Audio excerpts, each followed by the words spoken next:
ನಮಸ್ತೆ ಸ್ನೇಹಿತರೆ, ಇವತ್ತು ಪಾಲಕ್ ಸೊಪ್ಪಿನ ಚಪಾತಿ ಮಾಡೋ ವಿಧಾನ ನೋಡೋಣ.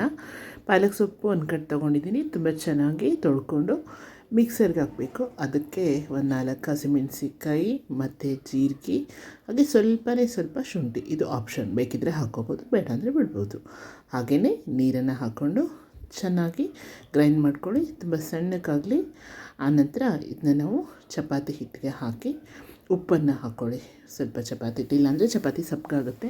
ಸೊ ಹಾಗಾಗಿ ಸ್ವಲ್ಪ ಉಪ್ಪನ್ನು ಹಾಕ್ಕೊಂಡು ನಂತರ ಇದಕ್ಕೆ ಪಾಲಕ್ ಸೊಪ್ಪು ರುಬ್ಬಿರ್ತೀವಲ್ಲ ಅದನ್ನು ನೀರು ಹಾಕ್ಕೊಂಡು ಸ್ವಲ್ಪ ಜಾರಲ್ಲಿ ಇನ್ನೂ ಸ್ವಲ್ಪ ನೀರು ಹಾಕ್ಕೊಂಡು ಚೆನ್ನಾಗಿ ಚಪಾತಿ ಹಿಟ್ಟಿನ ಹದಕ್ಕೆ ಕಲಿಸ್ಕೊಳ್ಳಿ.